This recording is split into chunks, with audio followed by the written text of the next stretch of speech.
I'm the same way with teaching individual sounds, you know, the vowels, consonants. I think I pay attention first to what my own students are having problems with, and then I start there. Maybe they don't need to learn all the vowels if I have a group of students that are struggling with 3 of them.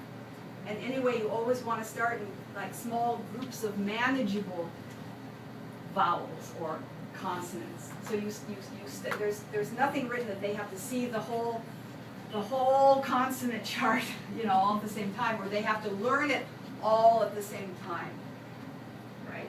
Because remember when you studied piano or anyone, you know, first you're just learning A, B, C, you know, C, D, E. And so I think the important thing here is picking a few sounds at a time to work on, again, in a controlled setting. So, in a communicative setting. So, for my own students, you know, a lot of them are Chinese speakers, they always leave off final S's, you know, and that's a grammatical thing too. And I work a lot with just picture dictionaries, and again, this can be very useful, and you can write simple dialogues for your students, focusing on whatever pronunciation / grammar issue is going on. So this is, you know, in a dictionary perhaps where, you know, there are these dictionaries here. You open up the picture dictionary and you see, you know, everything's here, and then you can see the list of vocabulary under it. So they already have the vocabulary. And so I'm looking at a picture of a living room. My partner's looking at a picture, and we have a little conversation, you know. Hello, can I help you? Yes, do you have any red sofas and chairs? And if the students are more advanced, you say, well, we only have blue sofas. Well, we only have blue sofas, but we have red chairs. Okay, I'd like to order 10 blue sofas and 4 red chairs. If you buy 20 sofas, you can get a free one. Really?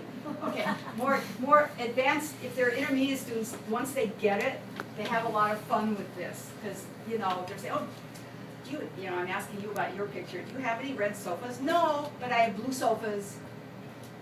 Okay, and then if they can't say much more, maybe that's all they say. Or, yes, I do. And maybe there's a little chart they fill out. Did I get, you know, maybe in advance they fill out what they want to go shopping for, right? What they want to ask about, and then they ask their partner, and then they keep track of what things the partner had for them. So this can be very useful exchange over. Or creating menus. You know, again, with picture dictionaries or just some food items you've been working on, but you can take a few target sounds and create activities around there. So here, these are all these ch, zh, you know. So orange juice, apple juice, well, sherry, okay. Cheddar cheese, so ch, j, ch. And, you know, so the students have to make a party menu choosing 10 items, and they must talk about them. So how about orange juice? No, I don't like orange juice. How about apple juice? Oh, yes, I like apple juice. So they have a target conversation. In the end, they produce their own list of things that they're going to have on their party menu, and then people vote on the menu that they like. You can also do it, see, I've given them the list here, but you can also have them working from the picture dictionaries or any pictures that you make for them. Maybe they're just choosing from 10 things, but you can decide what target sounds that you're working on and limit those things to the target sounds, so every time they say them, you know, they're practicing.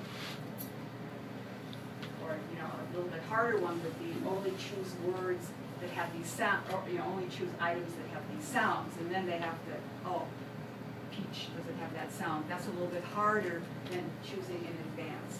Or another variation of this is you're on a desert island, and you can just put, you know, what are you going to take? You know, you're stranded, you know, and you just choose things that you need, you know, the students would talk about based on what particular sounds you want them to practice. or a simple class survey. So for example, here's the je, s, z, and sh. I just had my own students do this.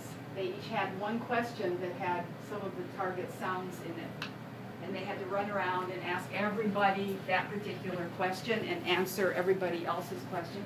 So that by the time someone has said this sentence, 8 times and heard other sentences many times, there's a lot of input going on for students. So maybe my question was, do you think husbands should wash dishes and help with housework?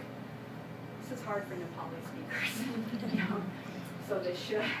Yeah, but guess what? That was my question. So I had to ask it 10 times to everybody in class, and I kept track of all the answers. So everyone's running around, asking their question, keeping track of the answers. And the answer could just be yes or no, because you have to decide, what am I practicing, right? So make it a little bit simple. And at the end, you can write up the results of the survey, or students can report how many people. Again, limit it to the target language. But it's fun and it's